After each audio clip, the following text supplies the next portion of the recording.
Welcome back to another episode of Retirement Solutions, the podcast. I'm Tyson Thacker, along with my brother Ryan Thacker.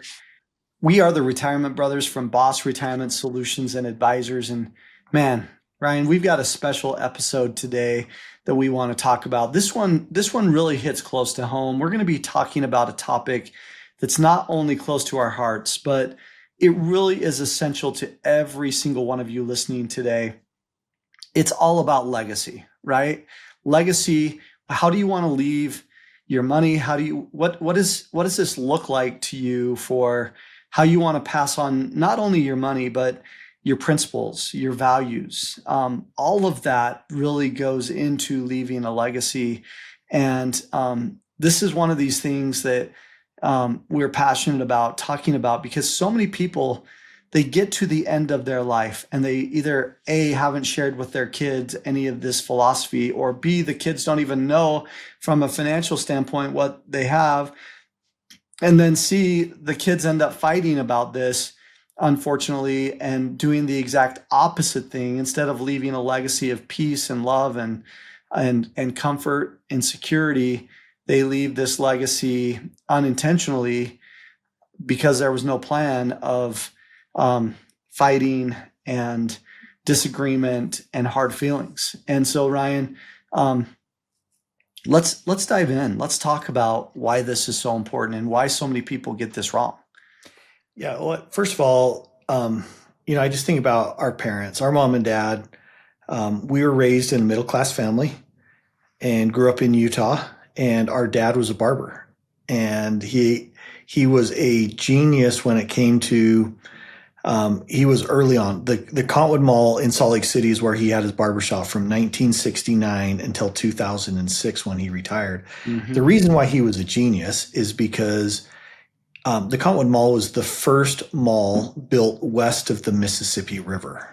And it was genius because the ladies loved it to go shopping, and the guys didn't want to go shopping. So what was my dad doing? He was right smack dab in the mall. So all the guys could go get their haircut while the women went shopping.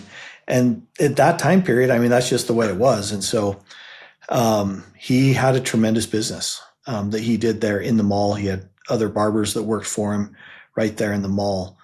And we used to go down JCPenney candy counter. Yeah. I always used to get cinnamon bears. That was like my treat of choice. We'd go down to the barbershop. We'd sit there and listen to all the barbers shoot the bull about politics and sports, and I'd chomp on my cinnamon bears. Tyson, what did you get?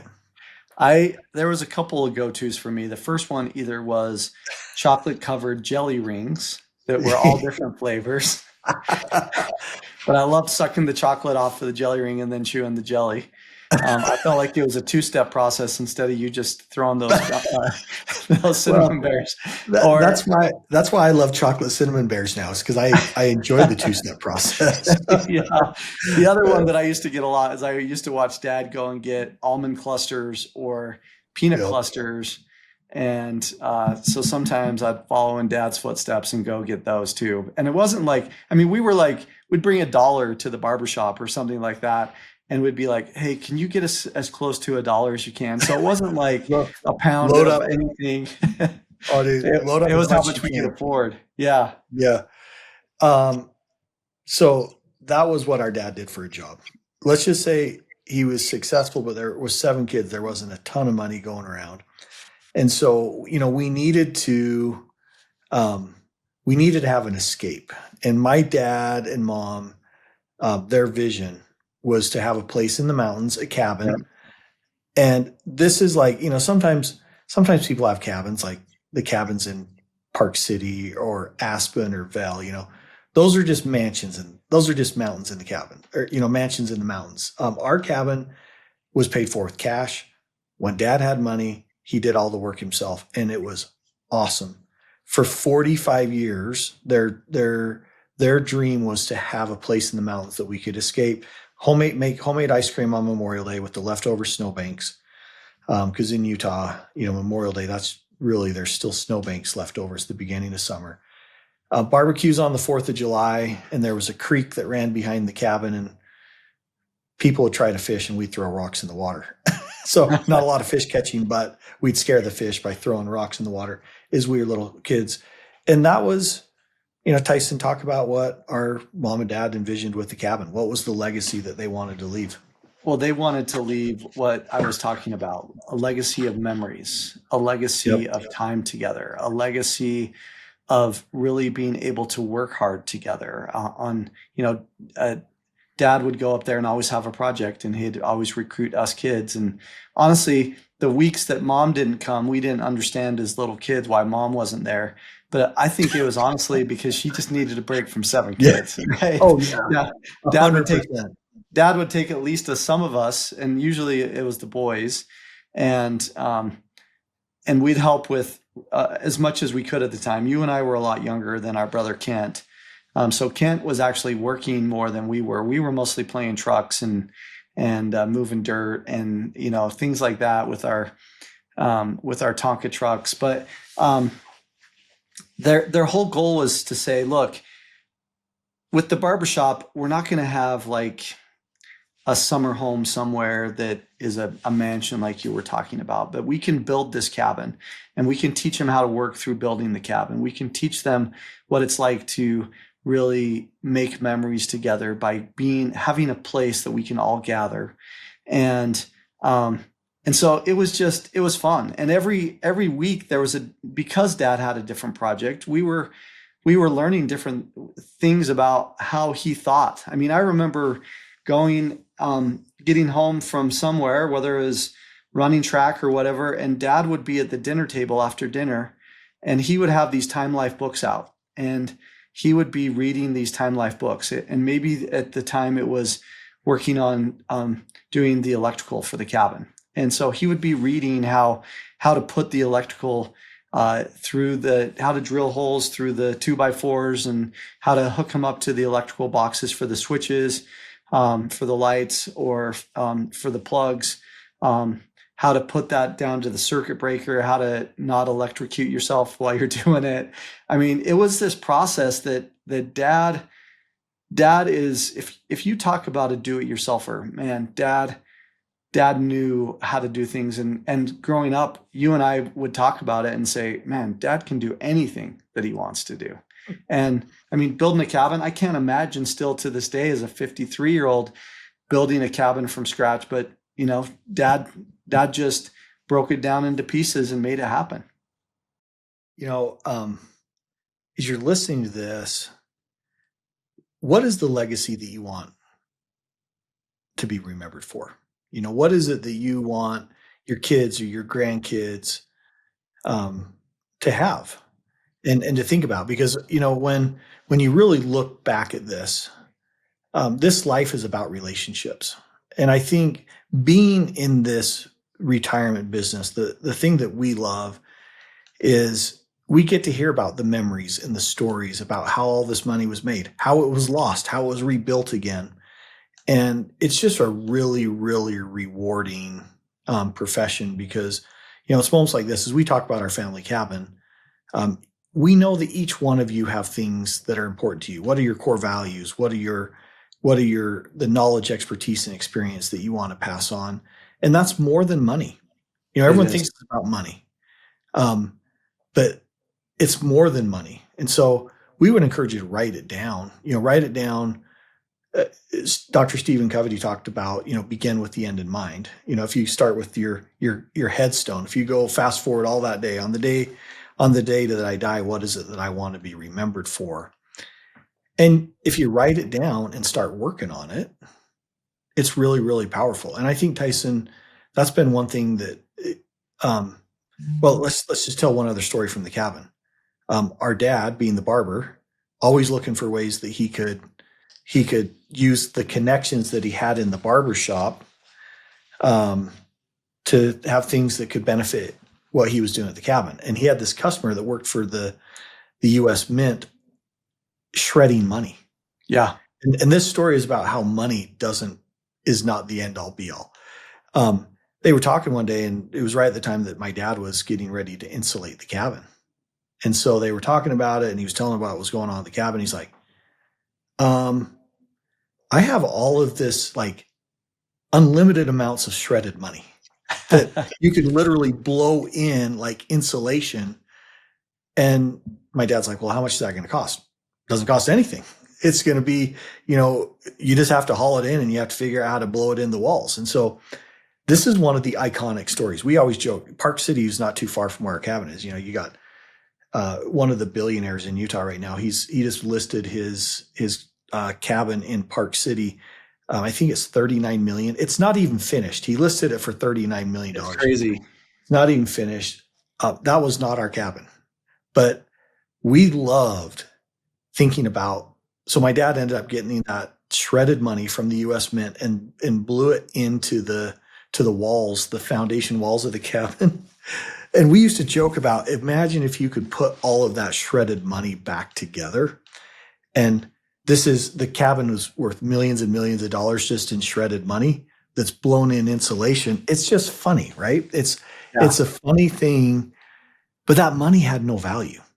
Yeah. The money had no value because it was shredded, right? It was what the U.S. Mint does with dollar bills and 20s and 50s and 100s that get, so worn that they just shred them. But, that story is really one of the things that started you and I thinking about, well, what can we do to help people with their money, right? Right. It's some people, they've shredded it, meaning they've lost all their money, investment deal or business went bad or they got divorced or they had a kid that had some drug issues and they needed to help them with rehab. I mean, we hear all of these different stories about money, but Tyson, when it comes to legacy, what is it that really matters most when it comes to legacy? When we just get down to the core of what it is that we hear over and over again, what matters most? Well, the true meaning of a legacy with our clients is when they think through what's most important to them, and for us, no matter what, we had a couple of times, one time when there was a mudslide in 83, one time when there was a flood when mom and dad were serving a mission. And it's that process. It's the ability, the day-to-day stuff. It's all about relationships with God, family, extended family, work associates. It's not just about the big moments. We've shared some big moments, but it's that day-to-day stuff that really builds a legacy. It's dad getting up at 6 a.m. every day for 40 years to provide as a barber for the family. Or mom, I don't know, like I've got 4 kids and my wife and I talk all the time about getting the kids off to school every day, or helping those 4 kids when they're 7. I can't imagine mom getting 7 kids off to school every day. It's all the little actions that truly end up being a sacrifice. And so it's also then going, even when we talk about money, it's those small deposits in the bank account to save up in that cash bucket for a rainy day when there is a problem. Or it's the sacrifices that happen because somebody raises their 401k amount that they're going to put into their 401k when they turn 55 because they recognize that they need a little bit more. And it sacrifices a little bit of what you can do at home, but it's gonna be a big deal in retirement. It's the time that you are thinking about what's next that really creates a legacy. And that's what is so fun, Ryan, is when it talks about when we think about all of this, it's all encapsulated in what we call the B.O.S.S retirement blueprint. It's all of those thoughts when the first time somebody walks through our door and we sit down and spend not 10 or 20 minutes really getting to know somebody, it can be an hour and a half sitting down and talking to somebody and saying, what do you really want? And some people can spit it right out. Well, I want to serve my community, or I want to be able to spend more time fishing with the grandkids, or whatever it may be. But some of you may not have thought that much about it. And Ryan, I love what you said earlier in the podcast, which is write it down. Mm-hmm. Because as you write it down, it becomes real and it becomes something that you can start to focus on. Well, and that's The Boss where, Retirement Blueprint is building that legacy on your terms. and if we were to start to say, okay, what could we share after thousands and thousands of meetings in our conference rooms? It would be really to be able to develop a an intentional strategy on what it is that you want to leave, and that's more than money. It's core values. It's what memories do you want to leave? What words of wisdom do you want to leave? Because I think, sometimes in the day to day, like you were talking about, Tyson, dad getting up for 40 years and, going down to the barber shop. And really it was a rinse and repeat. You're doing the same Yep. thing over, people coming in, they're sitting down, you're washing their hair, you're shampooing their hair, you're cutting their hair, you're styling their hair, repeat, that's over and over again.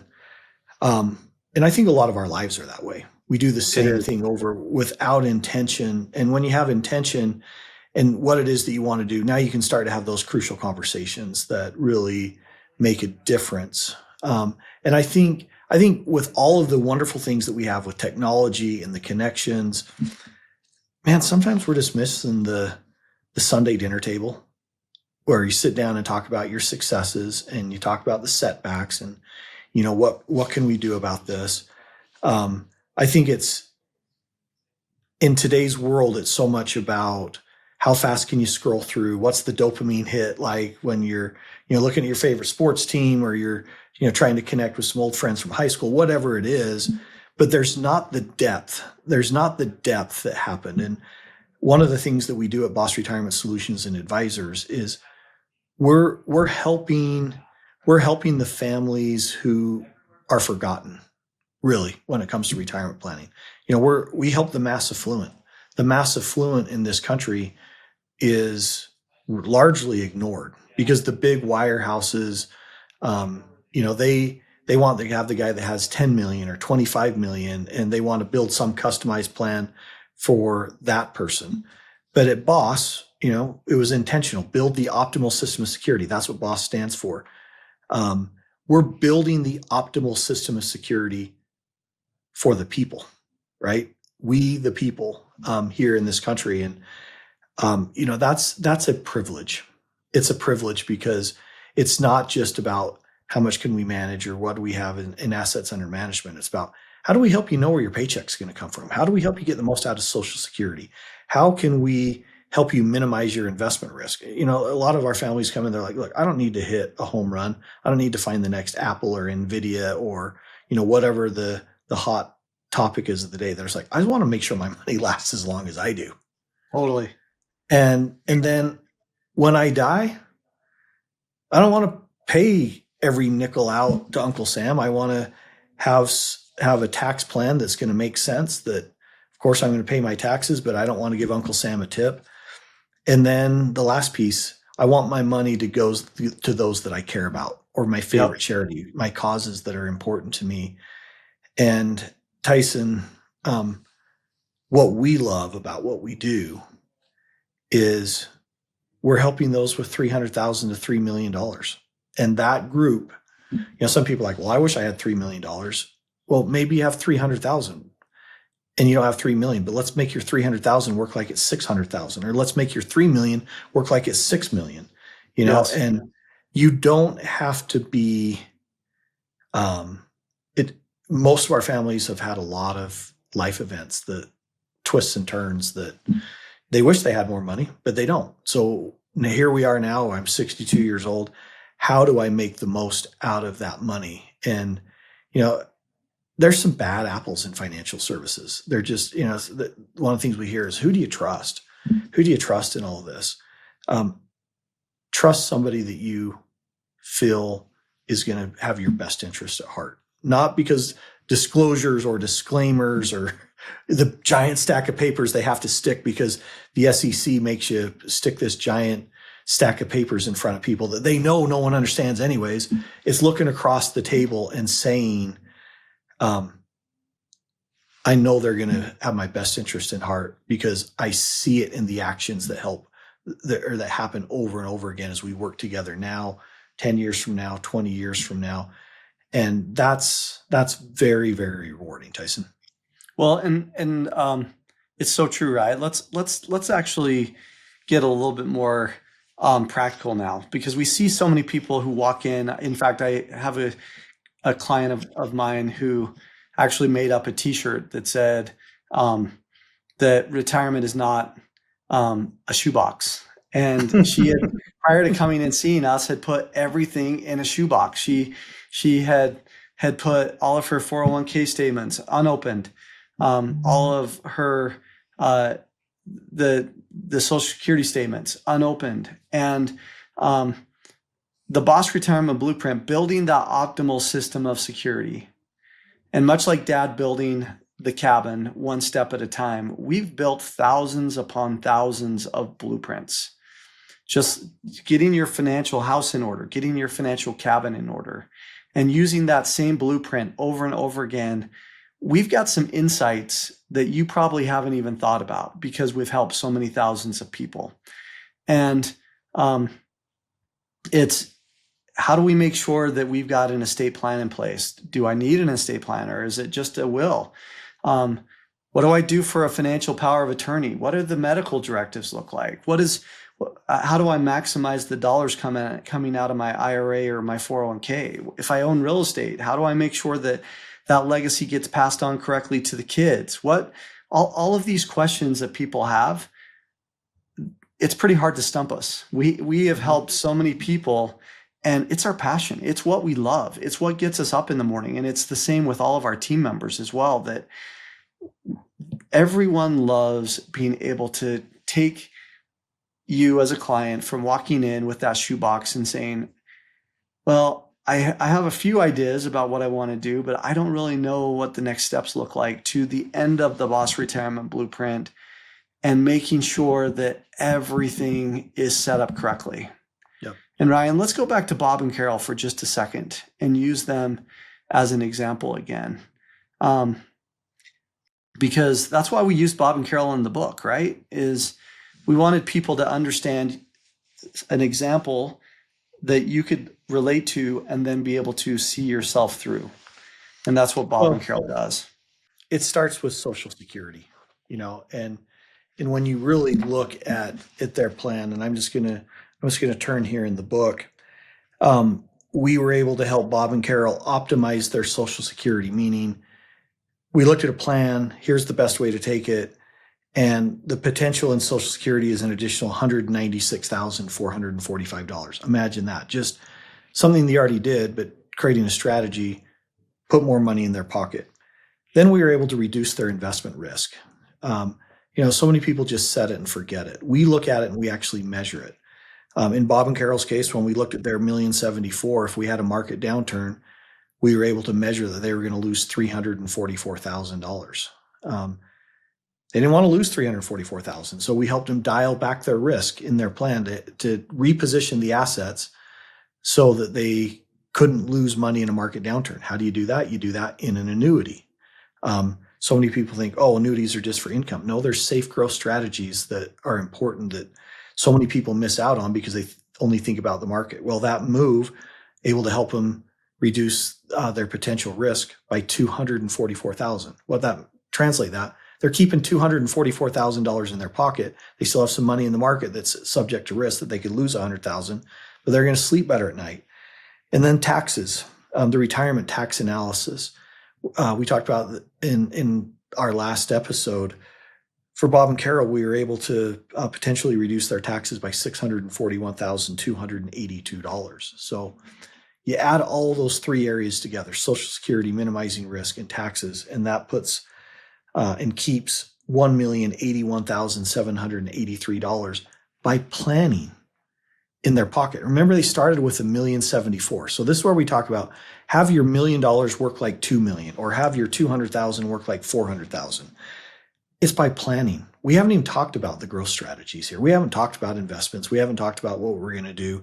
But there are some things that are critical cornerstones to building the optimal system of security for the mass affluent. And Tyson, Wall Street for so long has said, just give us your money. Like a roll of the dice down in Vegas.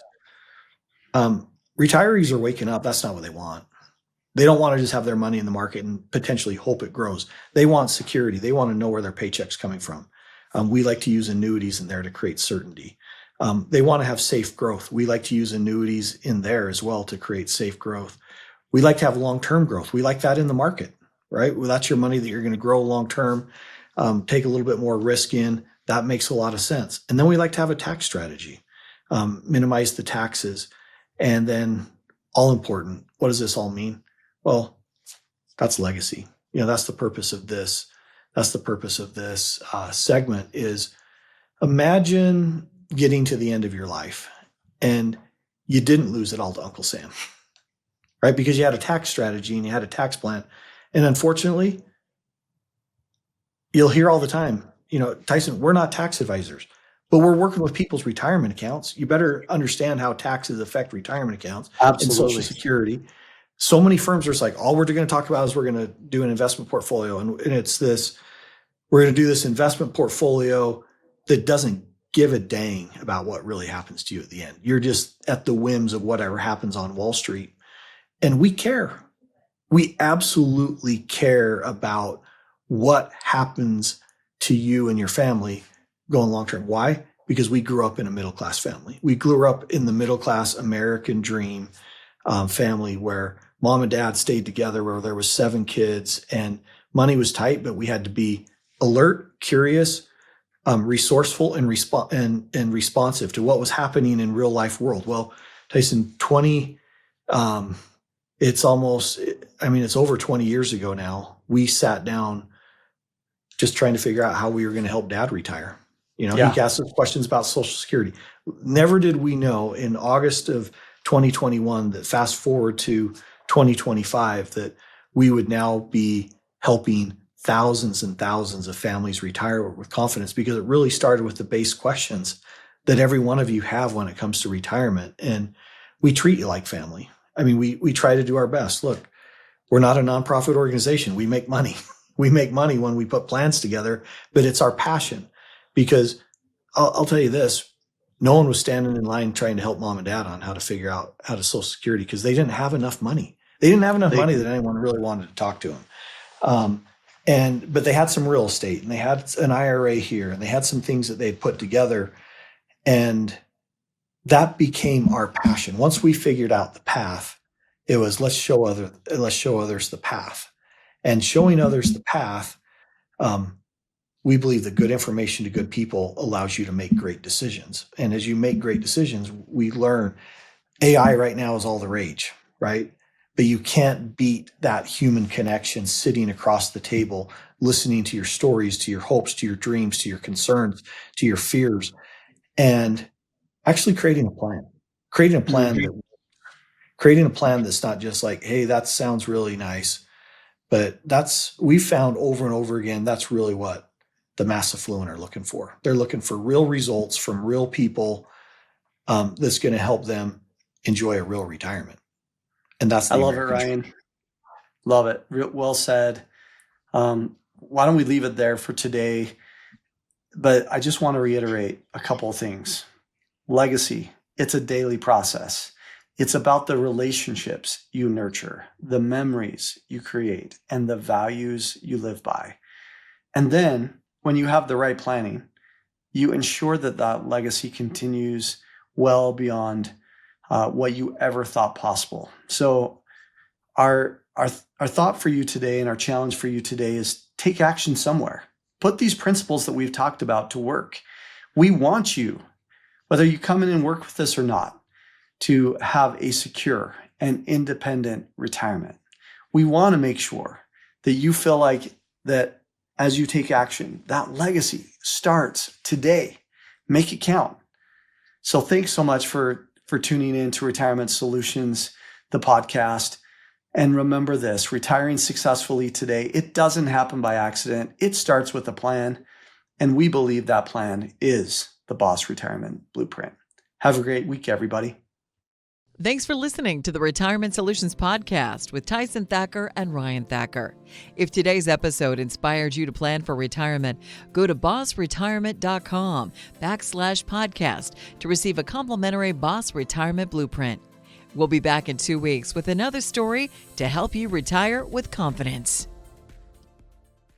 B.O.S.S Retirement Solutions is an independent financial services firm helping individuals create retirement strategies using a variety of investment and insurance products to custom suit their needs and objectives. Investment advisory services are offered by duly registered individuals through B.O.S.S Retirement Advisors, B.O.S., an SEC-registered investment advisory firm. The information contained in this podcast is given for informational purposes only, and no statement contained herein shall constitute tax, legal, or investment advice. The information is not intended to be used as the sole basis for financial decisions, nor should it be construed as advice designed to meet the particular needs of an individual situation. You should seek advice on legal and tax questions from an independent attorney or tax advisor. Our firm is not affiliated with the U.S. government or any governmental agency.